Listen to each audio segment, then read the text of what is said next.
প্রিয় ভাইরা, আমাদের নবীজি সবচেয়ে ভালো মানুষ হওয়া সত্ত্বেও তাকে কিন্তু গালি খেতে হয়েছে এবং হত্যার চেষ্টাও করা হয়েছে।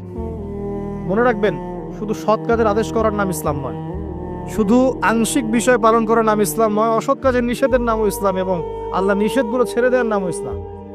আল্লাহ পাক এটাই বলছে সূরা বাকারা 84-85-তে, তোমরা কি কিতাবের কিছু অংশ মানো, কিছু অংশ মানো না? ফামা জাযাউ মান ইয়াফআলু যালিকা ইল্লা খিzyun ফিল হায়াতিদ দুনিয়া, দুনিয়াতেই আমি লাঞ্ছিত করে দেব এমন অপরাধ করলে। ইয়াউমাল কিয়ামা ইউরাদ্দুনা ইলা আশাদ্দিল আযাব, কিয়ামতের মাঠে সবচেয়ে যন্ত্রণাদায়ক শাস্তি এদেরকে দেওয়া হবে। কাদেরকে? যারা কিতাবের কিছু অংশকে মানি, কিছু অংশ মানি না। পারি না পারি, আগে আকীদা পরিষ্কার রাখবো যে ইসলামে প্রত্যেকটা বিষয়ের হেদায়েত আছে, এটাই চূড়ান্ত দিন, এর বাইরে কোনো দিন আল্লাহর কাছে গ্রহণযোগ্য হবে না। কেউ চর্চা করলে তা কশ্চিনকালও কবুল করা হবে না। এবার আসেন, এর ভিত্তি কি? এর ভিত্তি হচ্ছে দুইটা। কয়টা? দুইটা। দুইটা থেকে আরো দুইটা এসেছে, এই দুইটা হচ্ছে মূল। নবী সাল্লাল্লাহু আলাইহি ওয়াসাল্লাম বলছেন, তারাকতু ফিকুম আমরাইন, আমি তোমাদের মাঝে রেখে গেলাম মাত্র দুটো বস্তু। কয়টা বস্তু? দুটো বস্তু। লান তাদিল্লু মা তামাসসাকতুম বিহিমা, তোমরা কশ্চিনকালেও পথভ্রষ্ট হবে না যতদিন পর্যন্ত এই দুটাকে আঁকড়ে ধরে থাকবে। কোন দুটা? এক নাম্বার আল কিতাবুল্লাহ, আল্লাহর কিতাব। দুই নাম্বার ওয়া সুন্নাতে নবীহি, তার নবীর সুন্নত। তো কোরআন এবং সুন্নত মিলেই কোরআন এবং হাদিস নয় কি? আচ্ছা, এখন আমাদের সামনে নবীজি নাই, আমাদের সামনে সাহাবায়ে কেরাম নেই, আমাদের সামনে তাবেঈন, চার ইমাম কেউই নাই, উলামায়ে কেরাম আছেন, আর আমাদের সামনে আছে কোরআন এবং হাদিসের কিতাবগুলো। এই তো ইসলাম আমরা দেখছি, তাই না? এর বাইরে তো আমরা দেখতে পাচ্ছি না। সাহাবীরা না হয় সরাসরি নবীকে দেখে দিন পালন করেছেন, তাই না? তারপরের জেনারেশন সাহাবীদেরকে দেখে করেছে, তারপরের জেনারেশন তাবেঈদের দেখে করেছে। আমরা তো কাউকেই দেখতে পাচ্ছি না। আমরা দেখছি কোরআন এবং হাদিসের কিছু কিতাব এবং উলামায়ে কেরাম সামনে আছে। এই তো, এই দুইটা হচ্ছে ভিত্তি। এখন এখান থেকে আরো দুটো এসেছে, একটা হচ্ছে ইজমা, একটা হচ্ছে কিয়াস। এই দুটো ইসলামের। অনেকে বলে ইজমা কিয়াস ইসলামে নাই, কোরআন সুন্নাহ এই দুটাই।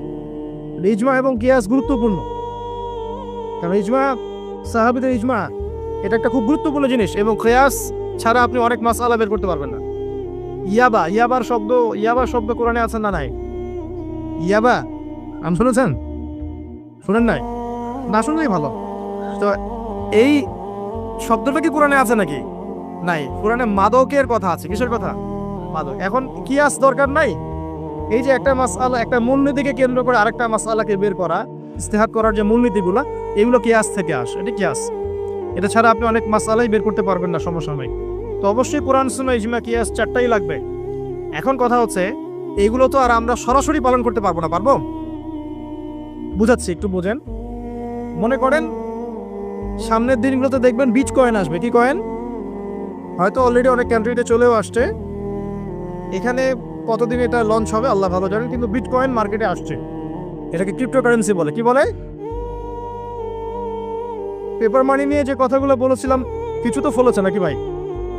কিছু তো ফলেছে। আচ্ছা, সামনে আরো ফলবে ইনশাআল্লাহ। সাস্টেইনেবল অ্যাসেট যেগুলো আছে, সেখানে সম্পদ ইনভেস্ট করেন। আপনার জমি জমা থাকলে চাষবাস করা শুরু করেন। সাস্টেইনেবল অ্যাসেট যেগুলো, সেগুলোতে ফোকাস করেন। এমন কোনো জায়গায় অনেক বেশি সম্পদ ইনভেস্ট করে দিয়েন না, যেটা পরে আপনার মানে পথে বসার কারণ না হয়ে যায়। আমার তো ক্রিপ্টোকারেন্সি মনে করেন চলে আসছে। এখন আপনি বোঝেন না ক্রিপ্টোকারেন্সি কি জিনিস, এটা হালাল না হারাম, এটা জায়েজ না জায়েজ, এগুলো মাসালা কি সবাই জানে? জানে কি? এটার জন্য কোরআন সুন্নাহর জ্ঞান লাগবে, ইকোনমিক্সের জ্ঞান লাগবে না, পড়াশোনা লাগবে। এখন সরাসরি কোরআন এবং হাদিসের বইগুলো চর্চা করে আপনি কি এর সমাধান বের করতে পারবেন কি না? পারবেন? আপনার কি সেই জ্ঞান আছে, যোগ্যতা আছে? আর সেই যোগ্যতা কি সবার আছে? অল্প কিছু মানুষের থাকতে পারে, যারা উলামায়ে কেরাম, তাদের এই যোগ্যতা। তাদের মধ্যেও হয়তো কিছু মানুষের নাও থাকতে পারে না, কিন্তু বরেণ্য উলামায়ে কেরাম যারা, তাদের মাঝে এগুলো থাকবে ইনশাআল্লাহ। এখন আপনি কি করবেন? কোরআন সুন্নাহকে পালন করার স্বার্থে উলামায়ে কেরামের দ্বারস্থ হবেন এবং তাদের কাছে মাসালগুলো জেনে নেবেন। তাহলে আপনি একা একা চর্চা করে বিভ্রান্ত হওয়ার সুযোগ থাকবে। এই বিষয়টা খেয়াল রাখবেন। এখন নতুন কিছু ফিতনা আসছে, যে কিছু মানুষ, সবাই না, অল্প কিছু মানুষ কোরআন সুন্নাহ নিজে নিজে পড়াশোনা করেই সব কিছু সমাধান বের করতে চাচ্ছে। এটা ঠিক না। সব কিছুর সমাধান বের করতে হলে মুস্তাহিদ হতে হবে, আর সবাই মুস্তাহিদ হতে পারবে না। সবাই কি আবু হানিফা রাহিমাহুল্লাহ হতে পারবে নাকি? সবাই কি ইমাম শাফিঈ হবে নাকি? সবাই কি আহমদ বিন হাম্বল হতে পারবে? সবাই কি ইমাম মালিক হতে পারবে? পারবে না।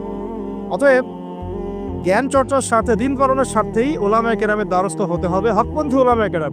এমন ওলামায়ে কেরামের কাছে আবার যায় না যার সকালে চা খাওয়ার সময় একটা ফতোয়া থাকে, বিকেলবেলা একটা মাই খায়, রাত্রে ফতোয়া আবার উঠে যায়। এই জায়গায় হচ্ছে না, তাহলে সমস্যা। ঠিক আছে? তো আল্লাহ পাক আমাদের বরেণ্য ওলামায়ে কেরামদেরকে হেফাজত করুন, দোয়া করি, এবং তাদের নেক হায়াতে বরকত দান করুন, এবং তাদের মাধ্যমে দিনের আরো বড় বড় খেদমত আঞ্জাম দেওয়ার তৌফিক আল্লাহ পাক দান করুন। এবং যুব সমাজকে রিকোয়েস্ট করবো যে আপনারা ডিটাচড হয়ে থাকবেন, ওলামায়ে কেরাম থেকে ডিটাচড হয়ে আপনারা দিন পালন করতে যাবেন না, কারোর সাথে সম্পর্ক রেখেই দিন পালন করবেন ইনশাআল্লাহ। আল্লাহ সহজ করুক। এখন এই ভিত্তি পেয়ে গেলাম, এবার শেষ করার আগে আমি মূলনীতিগুলো বলে শেষ করছি। এই মূলনীতি কি ইসলামে? শোনেন, এই জায়গাটা একটু ভালো করে শোনেন। নবী সাল্লাল্লাহু আলাইহি সাল্লাম বসে আছেন মসজিদে, একজন ব্যক্তি আসলেন, ব্যক্তির গায়ে ধবধবে সাদা জামা, চুলগুলো কুচকুচে কালো, এবং তাকে মদিনার কেউ চিনে না। লা ইউরা আলাইহি আসারুস সাফর, তার গায়ে সফরের কোনো চিহ্ন দেখা যাচ্ছে না। তিনি আসলেন, এসে নবী সাল্লাল্লাহু আলাইহি সাল্লামের হাঁটুর সাথে হাঁটু লাগিয়ে দিয়ে বসে পড়লেন। বসে নবীজিকে 4টা প্রশ্ন করলেন। কয়টা প্রশ্ন? 4টা। তার মধ্যে প্রথমটা হচ্ছে আখবিরনি আনিল ইসলাম, হে মুহাম্মদ সাল্লাল্লাহু আলাইহি সাল্লাম, আমাকে ইসলাম সম্পর্কে বলো, যে ইসলাম কি, ইসলাম কি জিনিস, ইসলামের ব্যাখ্যা কি, সংজ্ঞা কি? নবীজি বলছেন সাল্লাল্লাহু আলাইহি ওয়াসাল্লাম, আর ইসলাম হচ্ছে আনতাশহাদু আল্লা ইলাহা ইল্লাল্লাহ, তুমি সাক্ষ্য দিবে যে আল্লাহ ছাড়া কোনো ইলাহ নাই, ওয়া আন্না মুহাম্মাদান আবদুহু ওয়া রাসূলুহু, এবং মুহাম্মদ সাল্লাল্লাহু আলাইহি ওয়াসাল্লাম আল্লাহর বান্দা এবং রাসূল। এটা 1 নাম্বার ইসলামের ভিত্তি। এটা নাম্বার 1 হলো কালিমা। কালিমার মধ্যে 2টা অংশ। কয়টা অংশ? একটা হচ্ছে লা ইলাহা ইল্লাল্লাহ, মানে আল্লাহ পাকের তাওহীদ ছাড়া অন্য কোনো কিছু চলবে না। 2 নাম্বার হচ্ছে মুহাম্মদুর রাসূলুল্লাহ, মানে নবীর সুন্নাত ছাড়া অন্য কোনো সুন্নাত চলবে না। সিম্পল। লা ইলাহা ইল্লাল্লাহ মানে আল্লাহ ছাড়া কিছুই নাই, মানে আল্লাহ ছাড়া কোনো রিজিক দাতা নাই, কোনো পালনকর্তা নাই, কোনো সন্তান দাতা নাই, কোনো জীবন দাতা নাই, কোনো মৃত্যু দাতা নাই, কোনো বিধান দাতা নাই, আল্লাহ ছাড়া কিছুই না। মানে আল্লাহ বাকি সব, আল্লাহ থেকে সব হয়। নাকি অন্য কোন ইলাহ আছে? আস্তাগফিরুল্লাহ, অন্য কোন ইলাহ আছে? নাই।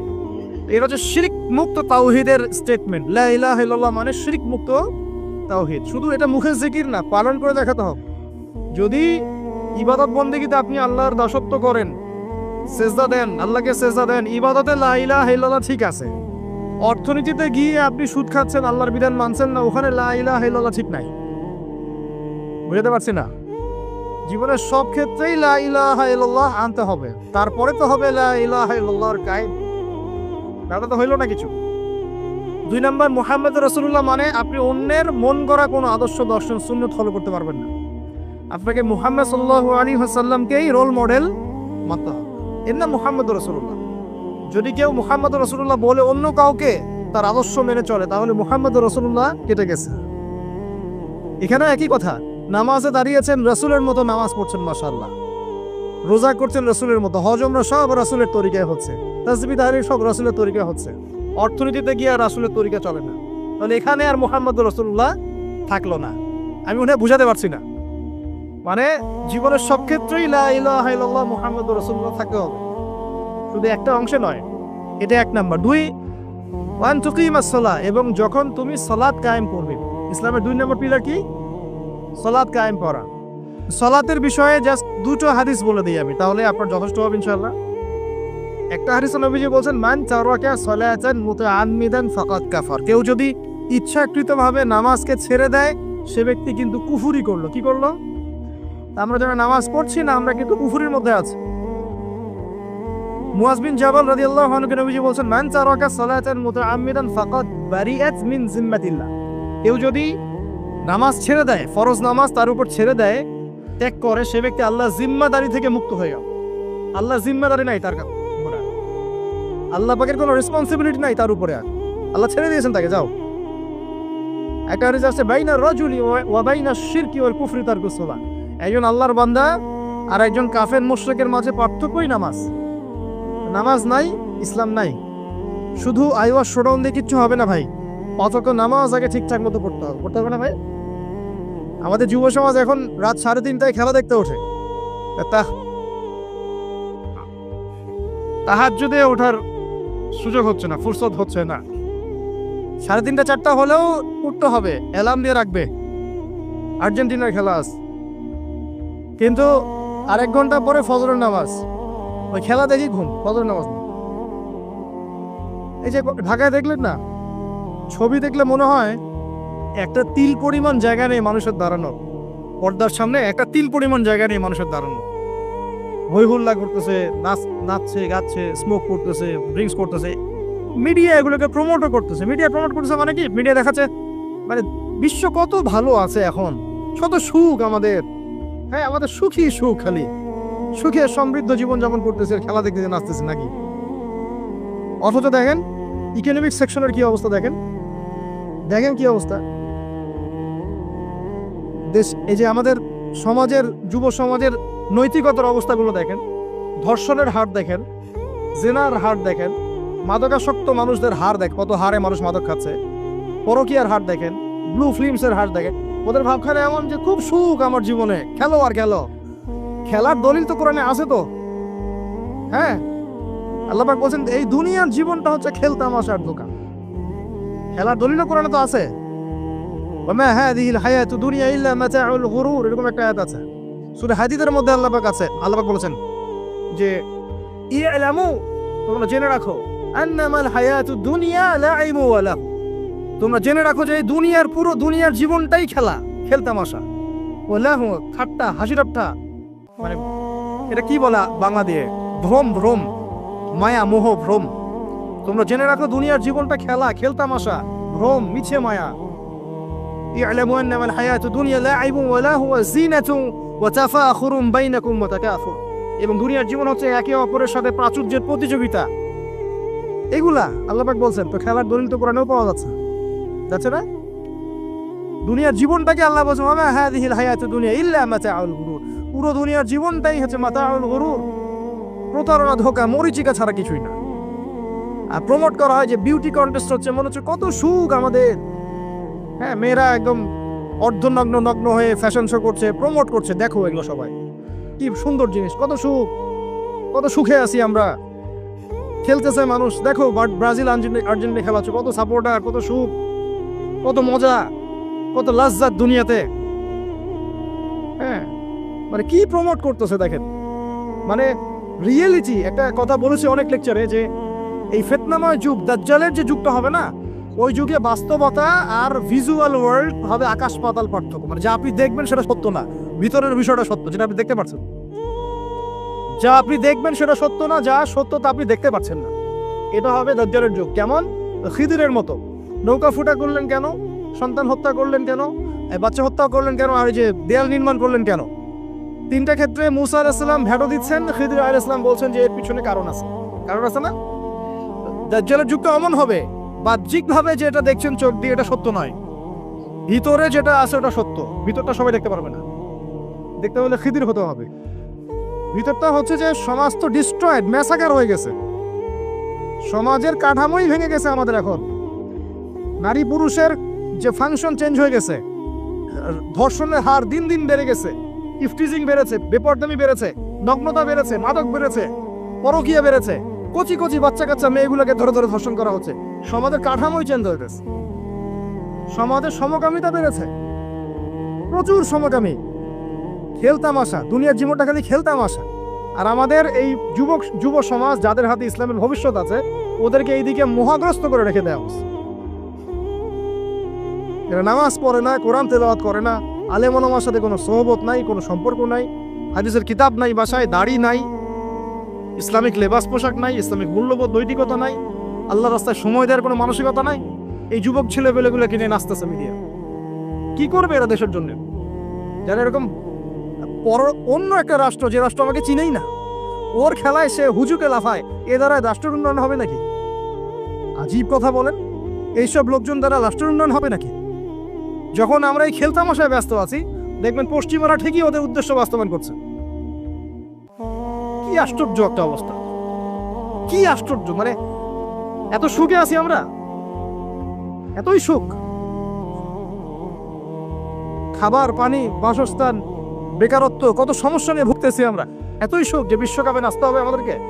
আবার এটাকে মুসলিম কান্ট্রির মধ্য দিয়ে জায়েজ করে নেওয়ার একটা পায়তারা চলছে। আয়োজন করেছে এক মুসলিম কান্ট্রি, খেলেছে আর এক মুসলিম কান্ট্রি। হ্যাঁ, এখন এটাকে দলিল নিয়ে এসে এটাকে জায়েজ করে একটা টেন্ডেন্সি চলছে এখন ফাইজলামি শুরু করছে। অথচ যেখানে যেখানে এগুলো হচ্ছে তার পাশে ইয়েমেন পড়ে আছে, তার পাশে সিরিয়া পড়ে আছে, যেখানে লক্ষ লক্ষ মানুষ না খেয়ে পড়ে আছে। ইয়েমেনে লক্ষ লক্ষ শিশু না খেয়ে মরতেছে এখন ওদের। 2013-14 সাল থেকে নিয়ে 2022 পর্যন্ত প্রায় 3.5 লক্ষ মানুষ মারা গেছে ইয়েমেনের এই ঘটনাগুলো, গৃহযুদ্ধ এবং এই যে আরব কান্ট্রিগুলোর মধ্যে কনফ্লিক্টের মতো, এবং প্রায় 60% সেখানে বাচ্চা কাচ্চা।